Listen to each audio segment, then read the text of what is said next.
The sky wept over Halewind County Courthouse, a gray drizzle trickling down stone columns like tears. Inside, the courtroom felt no less heavy.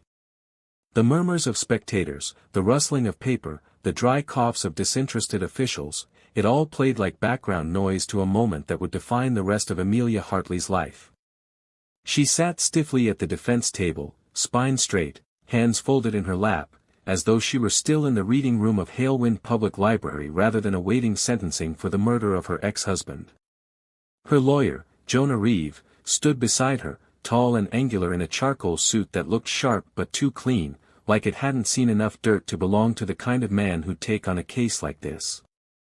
Amelia Hartley, the judge began, voice echoing in the vast chamber, having been found guilty of murder in the first degree, the court hereby. Amelia didn't hear the rest. Her ears pulsed with the rhythmic hum of her own heartbeat. It was as if the world blurred into a soft haze. The words, guilty, death, and final, filtered through, but they carried no weight. It had already happened, long before the gavel dropped. The only thing she could feel anymore was the empty space in the gallery where her son should have been. 2 weeks earlier. When Jonah Reeve first met Amelia, he was prepared for another tabloid figure. A quiet librarian who poisoned her ex-husband after losing custody of their son. It had everything: suburban scandal, custody wars, and a small-town villain to roast over the evening news. He reviewed the file while sipping bitter black coffee in his office, the windows fogged with morning dew. The photos showed a woman in her late 30s with shoulder-length brown hair, pale skin, and tired eyes. The evidence? A bottle of poisoned wine. A bitter custody battle. Motive? Jealousy and resentment. Clean, simple, open and shut. Too clean.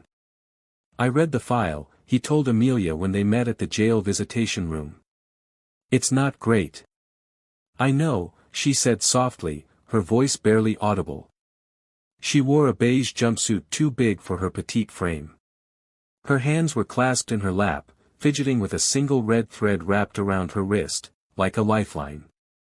You don't deny you were there, Jonah said. Or that you brought the wine. I brought it. But I didn't poison it. Her voice didn't rise. No outrage, no begging. Just simple, exhausted truth. Jonah raised a brow. You expect a jury to believe you brought a bottle of wine to your ex-husband's house to talk about custody and had no idea it was laced with cyanide? I wanted him to sign the agreement without going back to court. We were trying to be civil. Jonah stared at her for a long moment. Most clients, especially those facing the death penalty, either pleaded too hard or stayed silent. But she was different. There was no panic in her face. Just stillness.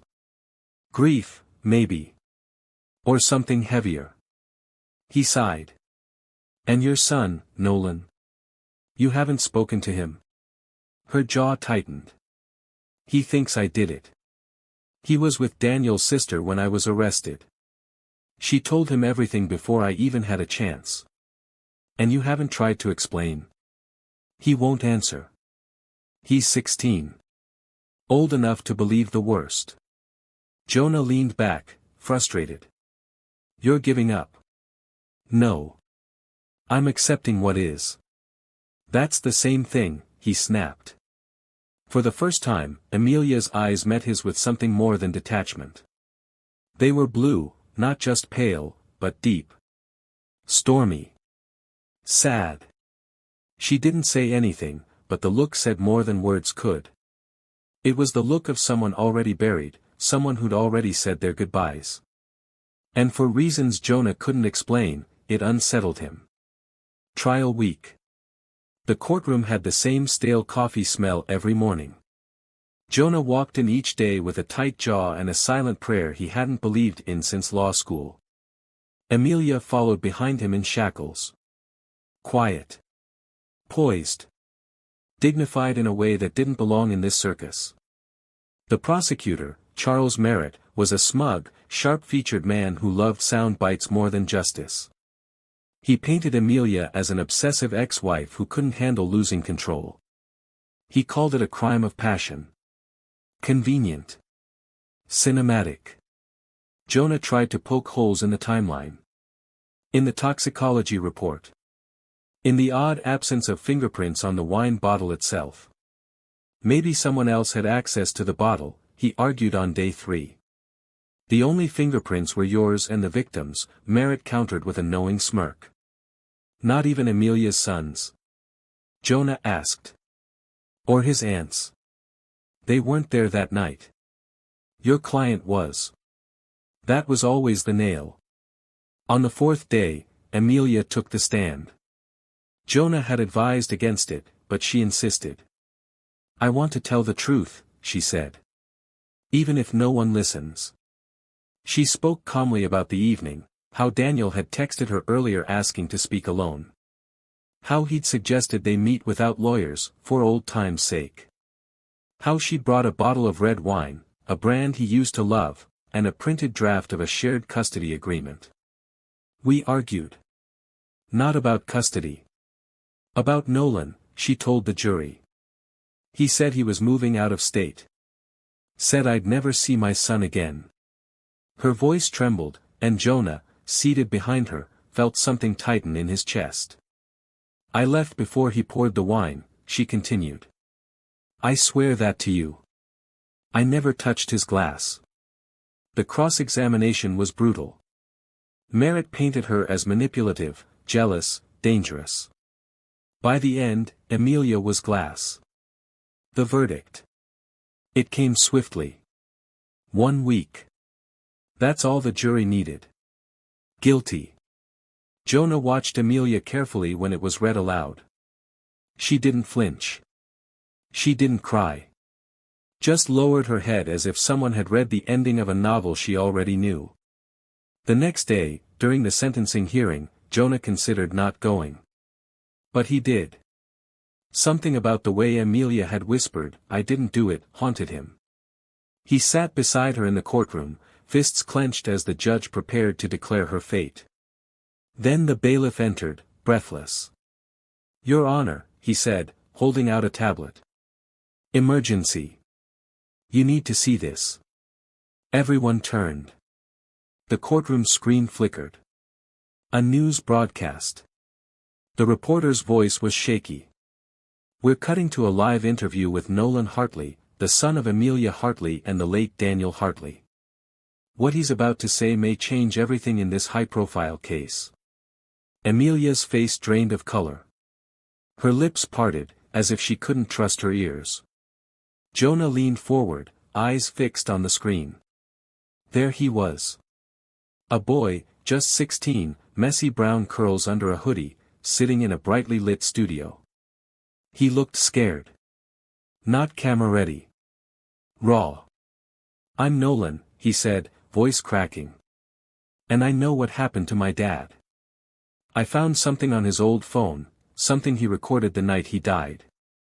Jonah stood. Amelia whispered, no. Nolan's voice returned, louder now. He left a message. I don't think he meant to. It was an audio recording, just a few minutes. He was talking to someone. A woman. Not my mom. He was fighting with her. She said, if you keep me out of this will, you're dead to me. The courtroom erupted. Gasps. Shouting. The judge slammed his gavel for order. But all Jonah heard was the wind returning to Amelia's lungs, the soft, shaking gasp of a mother realizing she'd been heard. Finally. The broadcast lights were too bright. Nolan Hartley sat under them, sweating beneath his hoodie, his hands curled tightly on his lap. He could hear his heart pounding louder than the hum of the microphones. Across from him, journalist Simon Keyes leaned forward slowly, as if afraid to spook him. But Nolan wasn't a deer. He was a volcano holding back an eruption. The words kept playing over in his mind. If you keep me out of this will, you're dead to me. A voice, not his mother's. He swallowed hard and stared into the camera, knowing his mother was probably watching this right now, in handcuffs, with tears in her eyes. Or maybe not. Maybe she had stopped crying long ago. I found the recording by accident, Nolan began, voice tight. It was on my dad's old phone. I'd kept it, you know, just to remember him. But I didn't really go through the files. I didn't want to.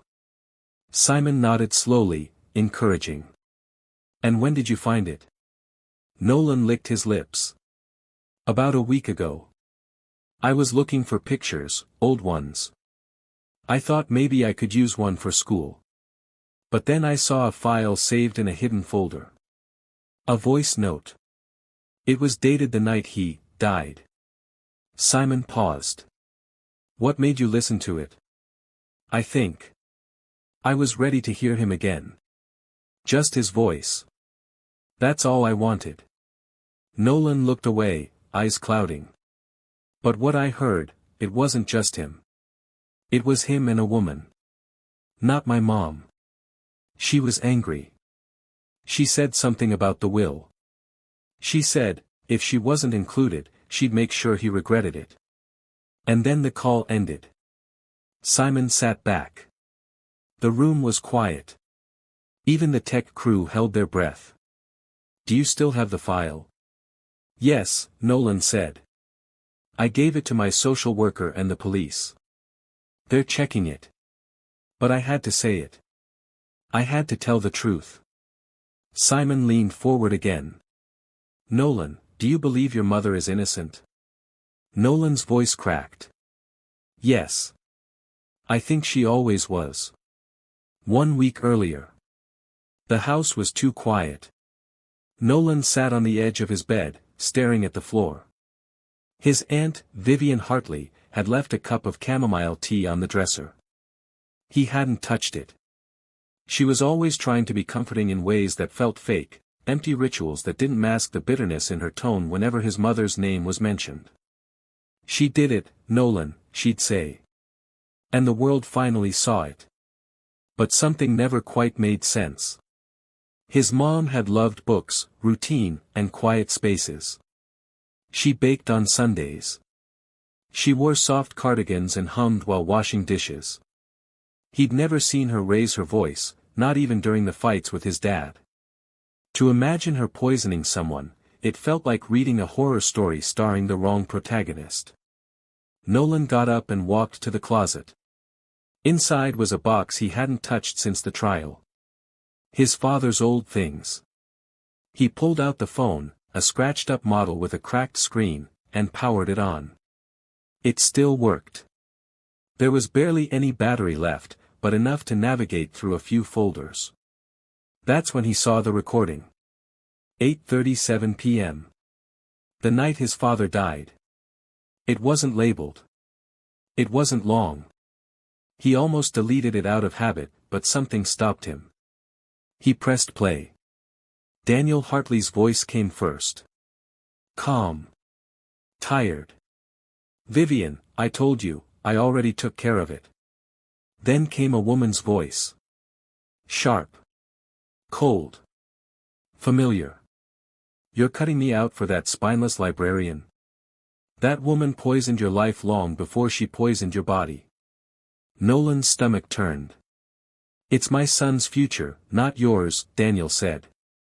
You're not entitled to anything. If you keep me out of this will, you're dead to me. Then, silence. End of recording. Nolan stared at the screen. It was his aunt's voice. Clear as crystal. Vivian. His guardian. The woman who'd whispered lies in his ear since the day they arrested his mother. He felt the room tilt. Camille Rhodes. Nolan didn't know how he ended up outside the local social services office at 9 o'clock the next morning. He hadn't told his aunt where he was going. He just ran. Inside, the air smelled like copier toner and coffee. The receptionist glanced at him, then guided him to the second floor. Camille Rhodes opened the door to her office wearing soft blue jeans, an oversized sweater, and the kind of smile that didn't ask too many questions. You're Nolan? She asked gently. He nodded. She waved him in. You don't have to talk if you're not ready. That made him want to talk. He spilled everything, about the phone, the file, the voices. About how nothing made sense anymore. Camille didn't interrupt. She listened. She asked for the file. She played it twice. Then she leaned back in her chair and said something that hit Nolan like a hug. You were brave to come here. No, I was scared. And you still came. That's what makes it brave. Camille helped him contact the authorities. She promised they'd make sure the evidence got into the right hands. But Nolan didn't stop there. He couldn't. Can I tell the world? He asked. She blinked. You mean, publicly? Yes. On TV. Or online. Or somewhere people will see. Because everyone thinks she did it. Even me. And I want them to know I was wrong. Camille stared at him for a long moment. Then she smiled. I think I know someone who'll help. Simon Keyes. Simon Keyes wasn't Nolan's first choice, but Camille said he was fair, even if he was too sharp with his words sometimes. Simon had once been a shock journalist, but something in him had changed after covering a wrongful conviction case that went viral 2 years ago. He had a reputation now, bold, but careful. And he owed Camille a favor. I don't exploit kids, Simon had said on the phone. Especially grieving ones. You wouldn't be exploiting him, Camille replied. You'd be giving him a voice. After reviewing the audio file, Simon's tone shifted. Are you sure this is who I think it is? Yes, Nolan said from the background. It's her. My aunt. The next day, the studio arranged a live session. Nolan showed up in the same hoodie he'd worn the day he said goodbye to his mom. It smelled like the library. Like safety. He looked into the camera, and the words came out. Not rehearsed. Not clean. But real. After the broadcast. Back at the courthouse, Amelia's sentencing was delayed. The judge paused proceedings as the courtroom erupted. Jonah requested immediate review. He walked Amelia back to the holding cell himself, her hands shaking. I didn't think I'd ever hear his voice again, she said. Jonah glanced at her, something warm and unsteady behind his usually stern eyes. Your son saved your life today. And I didn't even get to say goodbye. You might get that chance. They stood in silence for a moment. Then Amelia added, he believed in me. Even after everything. Jonah met her gaze. So do I. The studio lights had dimmed, but the storm had just begun. Nolan sat in the green room after the live broadcast, shoulders curled in as if trying to disappear into the worn fabric of the couch. His phone buzzed on the table next to him, endless messages from classmates, unknown numbers, even news agencies. A part of him wanted to run. But another part, the one that had pushed him to speak, kept him rooted. Across from him, Camille Rhodes poured a glass of water from a pitcher and handed it to him with both hands. You did something incredibly brave tonight, she said, her voice steady, calm. She always had that kind of voice, the kind that made things feel slower, quieter, even when they weren't. I think I'm going to throw up, Nolan muttered, gripping the cup tightly. Camille gave a soft smile. That's normal. Vulnerability always feels like nausea at first. He looked at her, startled by the accuracy. What if they don't believe me? Some won't, she said honestly. Some will say you're confused. Or lying. Or manipulated. But the truth is like light, it keeps coming through the cracks. There was a knock at the door. Simon Keyes entered, phone still in hand. Your interview is everywhere. Trending in 15 countries. Half the major networks are replaying it. The other half are trying to book you. I don't want to do more, Nolan said quickly. I don't care about fame or interviews or... Simon held up a hand. You don't need to do anything. The point was to get the truth out. And you did. Now the law has to catch up. Nolan nodded slowly. His throat felt dry again. Simon leaned against the wall, arms folded.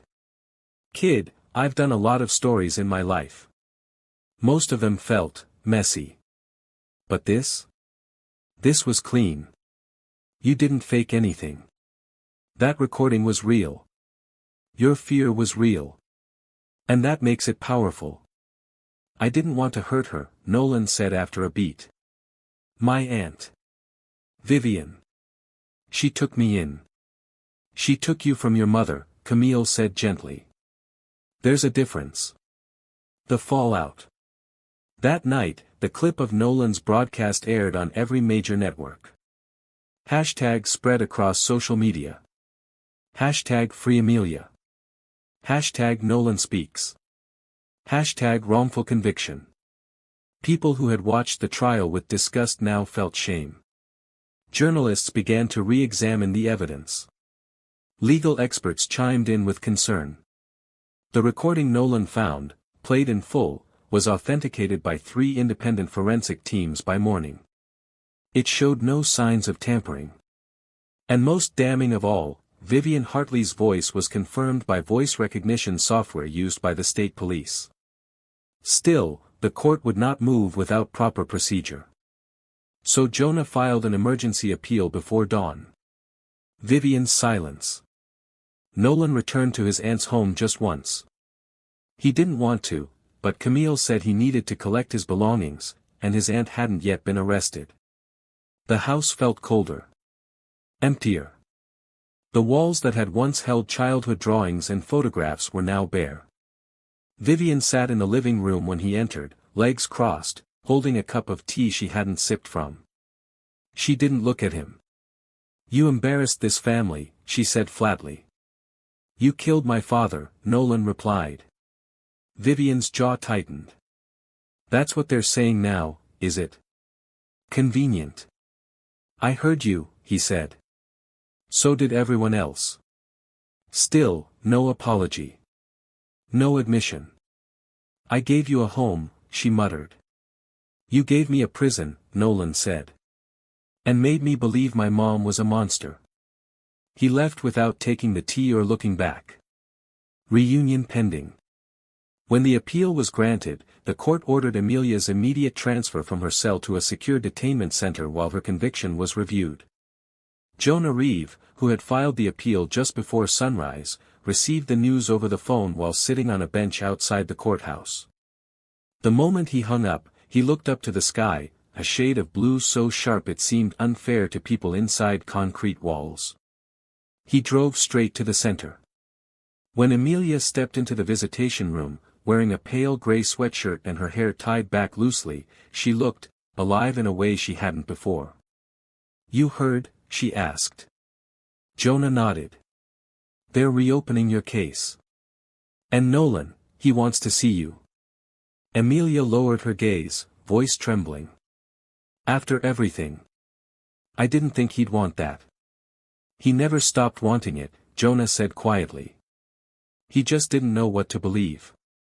She sank slowly into the chair. And now? He believes in you. Publicly. He told the world the truth.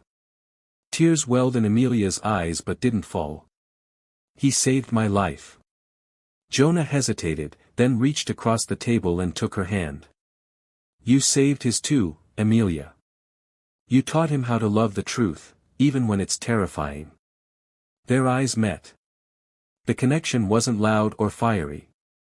It was quiet, like everything Amelia was. But deep. A public reckoning. Vivian Hartley was arrested 2 days later. The charges, obstruction of justice, perjury, and suspicion of second-degree murder. Her attorney immediately filed for delay, but the DA's office wasn't playing politics anymore. The truth had momentum. The press gathered outside the courtroom for her arraignment.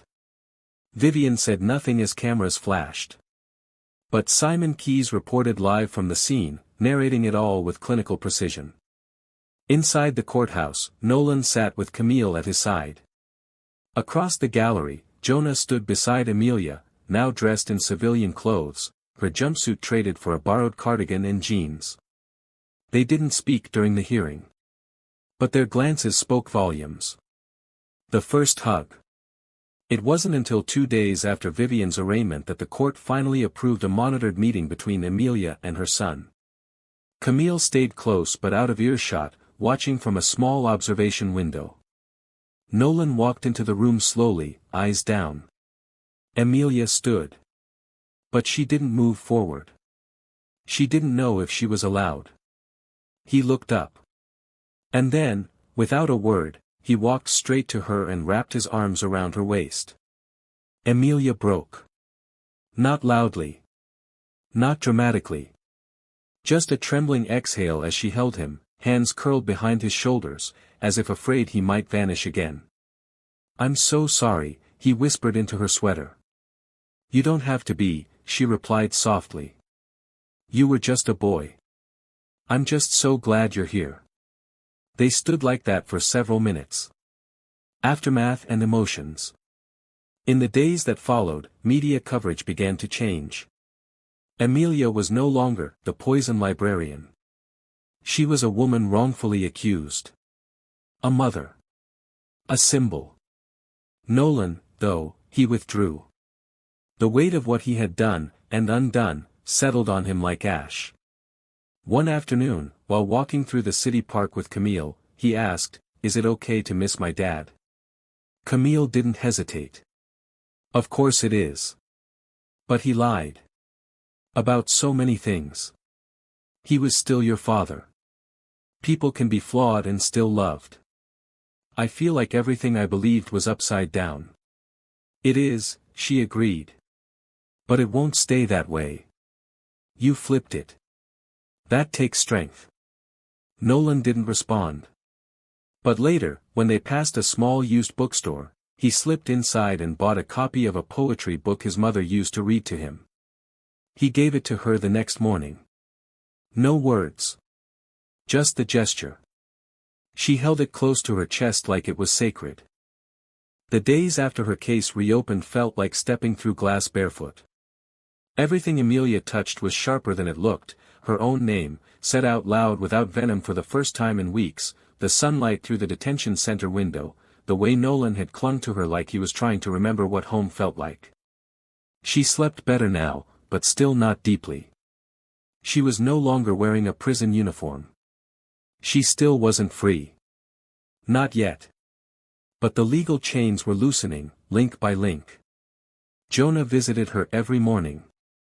Not because the case required it, he had staff for filing motions and reviewing discovery. But he came anyway. With coffee. Sometimes books. Once, even a bag of lemon scones. She smiled when she saw them. "From Grafton's Bakery?" He shrugged, setting the bag on the table. "They were running a special. Thought you might like something that doesn't taste like paperwork. You remembered I used to go there after library events. You told me once. I didn't think you were listening." Jonah gave her that rare, almost smile he kept hidden under layers of skepticism. "I listen more than you think." Breaking walls. They started talking about other things. Books. Childhoods. Her love of 19th-century poetry. His past life as a philosophy major before he got practical and went into law. She learned that he'd never known his father and had spent most of his 20s trying not to be anything like the man who left. He learned that she hadn't dated since the divorce, not because she hadn't wanted to, but because trust had been too costly. "You know," she said one day, staring out the small window in the visitor room, "I thought I'd grow old shelving books and watching Nolan graduate. Maybe open a small bookstore if the library ever shut down. Nothing big. Just something quiet." Jonah studied her profile, the light catching the curve of her jaw. "Do you still want that?" "More than ever." They fell into silence. The kind that isn't awkward, just unspoken agreement. A fragile comfort. He reached out, touched her hand lightly on the table. She didn't pull away. That surprised them both. Nolan's letter. One afternoon, Jonah arrived with something in his hand. A letter, he said. From Nolan. Amelia's breath caught. She opened it carefully, as if it might crumble from too much touch. Inside was a short note, handwritten in rushed blue ink. Mom. I wish I'd believed you sooner. I wish I could take back every word I said when I was scared. Camille says forgiveness isn't about pretending it didn't happen. It's about building something new from what's left. I want to build something new with you. Love, Nolan. Amelia pressed the letter to her chest and didn't speak for nearly a minute. When she finally looked up at Jonah, her eyes shimmered with tears. He's still my boy. He never stopped being, Jonah said softly. Firelight. That evening, after the visitation center closed, Jonah didn't go home. Instead, he drove out to an overlook above the city, a place he used to go during law school when the world felt too much. He sat on the hood of his car, sipping bad gas station coffee, and watched the light spread beneath him. He thought about Amelia. Not as his client. As Amelia. A woman who had endured public crucifixion with the grace of a cathedral. A mother who never stopped loving her child, even when the world stripped her of the right to say so. A woman whose quiet resilience had somehow dismantled his walls without ever once asking him to tear them down. The wind grew cold. But Jonah didn't move. His phone buzzed. A message from Camille, the DA's office is considering dropping all charges. A full exoneration hearing might happen by the end of the week. He didn't reply right away. He just looked out over the firelit city and thought, what happens when she no longer needs me? The night visit. 2 days later, Amelia was transferred from detainment into monitored house arrest. A small rented apartment in a quiet neighborhood, paid for by Jonah's firm until the case was fully resolved. She invited Jonah over for dinner. It wasn't a date, not exactly. But the air shifted when he arrived. She wore a soft sweater and jeans. He brought wine. They sat on the floor because there was no furniture yet, eating takeout on mismatched plates and laughing at how absurd it all felt. Last week, I was being fingerprinted, she said, stirring the wine with her wrist gently. Now I'm eating noodles off my son's old plate from 3rd grade. Jonah clinked his glass against hers. To strange victories. They drank. Music played quietly in the background. Something acoustic, melancholic, but warm. I don't know who I am outside of being accused, she whispered later, staring at the ceiling. I used to be a mother. A librarian. A person people didn't notice. And now. I'm this symbol. You're still all those things, Jonah said. Just with scars. Do you think I'll ever be just me again? I don't think just you is small. I think it's the bravest thing anyone can be. She turned to look at him. The wine lowered her guard. Or maybe it was him. Jonah brushed a strand of hair behind her ear. He didn't ask for permission. He just leaned forward and kissed her, soft and slow. She didn't stop him. Her lips tasted like wine and waiting. Like loss being rewritten. They didn't say anything after. They just sat in the stillness, their shoulders touching, breathing in sync. New pages.